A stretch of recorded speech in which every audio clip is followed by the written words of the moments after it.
Всем привет, с вами Роман, испытатель электротранспорта. Вы смотрите видео «Преимущества электросамоката». Расскажу о выгодах и покажу реальные цифры. Поговорим о комфорте передвижения, для кого подходит данный вид транспорта и для каких целей. Поставь лайк и подпишись на канал, впереди очень много интересного.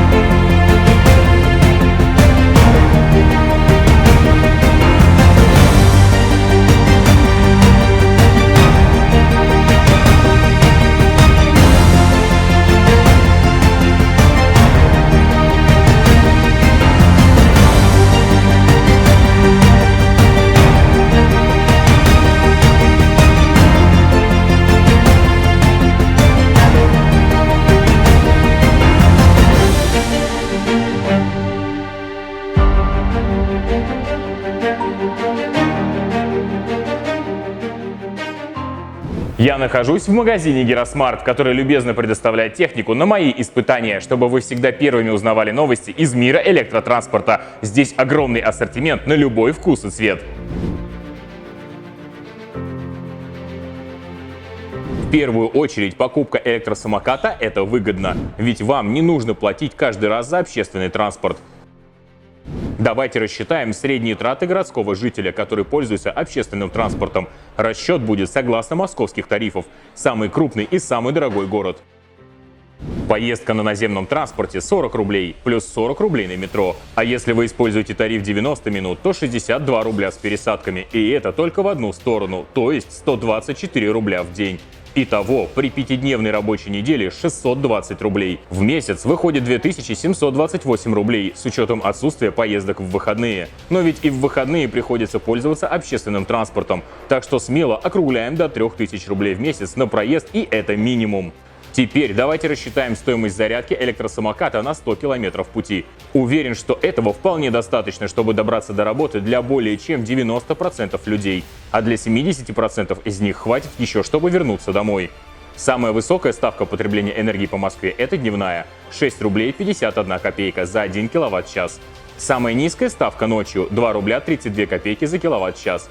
Это как раз то время, когда в основном у вас дома и будет заряжаться электросамокат. На сегодняшний день электросамокаты имеют емкость батареи не более 2 киловатт. И это реально мощные агрегаты, способные проезжать до 100 километров на одном полном заряде. Если взять среднюю цену электроэнергии, то выходит, что грубая стоимость 100 километров пути для вас никак не сможет превысить 10 рублей в сутки. 300 рублей в месяц с учетом выходных на электросамокате против 3000 рублей в общественном транспорте. А по итогу персональный транспорт еще и быстрее, чем маршрутный, ведь вам не нужно останавливаться на остановках. Зафиксируем цифры. Владелец электросамоката экономит на общественном транспорте более 3000 рублей в месяц, при условии, что будет кататься и заряжать электросамокат каждый божий день без перерывов и выходных.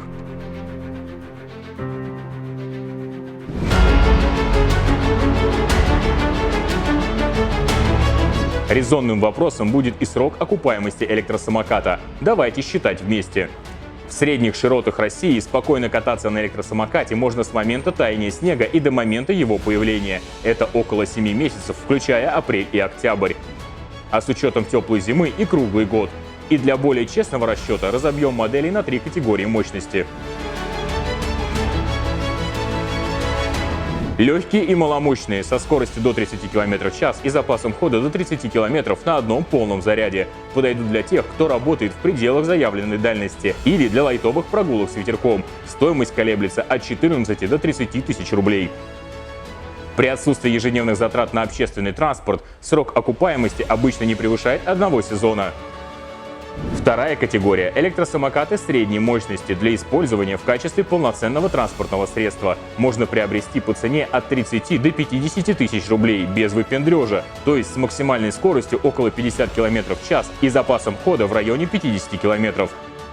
В итоге получаем полную окупаемость за 2 сезона, хотя на подобных электросамокатах некоторые владельцы спокойно катаются даже в зимнее время года. И третья категория – мощные электросамокаты, где максимальная скорость явно превышает 50 км в час, а дальность поездки доходит до 100 км на одном заряде. Стоимость здесь абсолютно неоднозначная и стартует от 50 тысяч рублей и выше. Максимальная цена всегда будет зависеть напрямую от толщины вашего кошелька и желания дополнительных опций. Как понимаете, сроки и границы окупаемости здесь настолько размыты, что обсуждать их просто не имеет смысла. Мощные или скоростные электросамокаты покупают не для того, чтобы экономить на общественном транспорте, а для собственного удовольствия. Об этом сейчас и поговорим.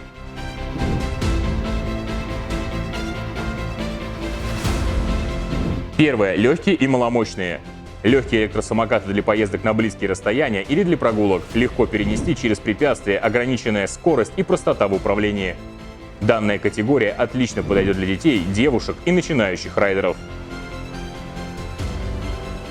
Второе. Многоцелевые электросамокаты средней мощности для поездок на приличные расстояния, с возможностью использовать не только в качестве транспортного средства, чтобы добраться до работы и обратно, но и для реальных покатушек. Отлично подходит для людей, предпочитающих собственный транспорт общественному. Также подобные модели пользуются популярностью у бывалых электросамокатчиков, которым уже просто скучно ездить на минималках, а чересчур высокая скорость по какой-то причине им просто без надобности. Очень часто можно встретить и людей почтенного возраста в данной категории мощности, так как большинство моделей имеют в своей комплектации удобные быстросъемные сиденья. Как показывает статистика целевых запросов поиска, по модернизации электросамокатов средней мощности в данной категории находится огромное количество инженеров и самоделкиных со своими уникальными решениями. Наша страна славится мастерами, у которых, к счастью, руки растут из нужного места. Именно в данном сегменте конструктив самой базы позволяет вносить интересные изменения. От наращивания батарей и увеличения мощности до установки разного рода обвесов и подключения дополнительного оборудования. Третье. Мощные и дальнобойные электросамокаты. Подходят любому райдеру от 16 лет с опытом вождения электросамоката средней мощности от 2000 км и больше. Покупают, потому что могут себе позволить. Покупают потому, что кайфуют от высокой скорости и чувства свободы. Покупают потому, что хотят иметь возможность беспрепятственно гонять по бездорожью. У каждого покупателя сверхмощного электросамоката может найтись 1001 причина, почему именно такой. Может быть потому, что самый дорогой или самый красивый. Может потому, что на нем не нужно стоять в пробках и проехать можно как по дороге, так и по тротуару.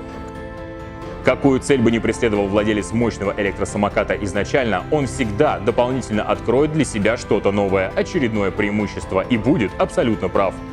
Возможности у мощных электросамокатов практически безграничны, разве что они еще не летают, но уже способны развивать автомобильную скорость свыше 100 км в час.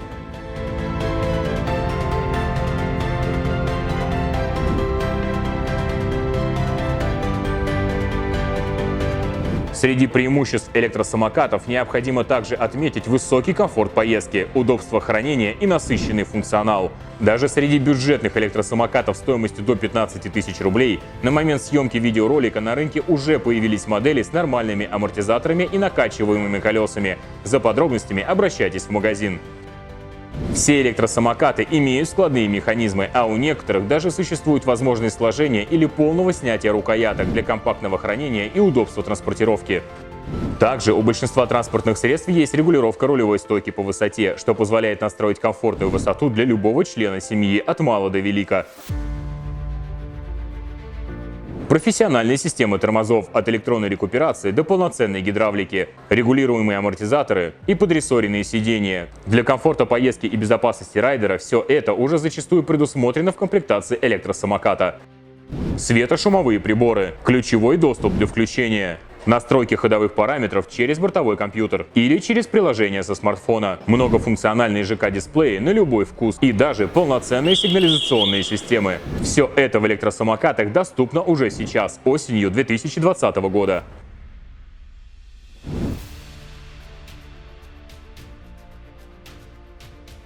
Кататься можно везде, где это не запрещено. Спасибо, Кэп. Я имею в виду места, где нет запрета на использование того же велосипеда, или это может быть просто опасно, например, по пешеходному переходу. Не стойте и не прыгайте, не пойте, не пляшите, там, где идет строительство или подвешен груз. В вашем распоряжении парки, набережные, тротуары, велодорожки и бездорожье. И даже дороги общего пользования, если электросамокат обладает необходимой мощностью, оборудован всеми необходимыми светошумовыми приборами, а райдер не просто в застегнутом шлеме, но и с водительским удостоверением минимум категории М, которую в России можно получить с 16 лет.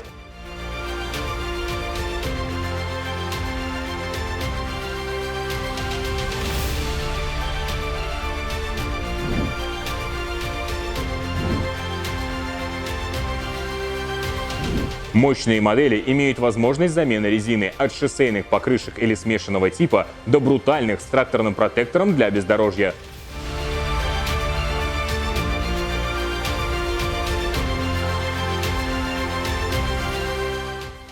Данные электросамокаты бывают как моно, так и полноприводными, с плавным или резким стартом, абсолютно разные по конфигурации и дальностью поездки.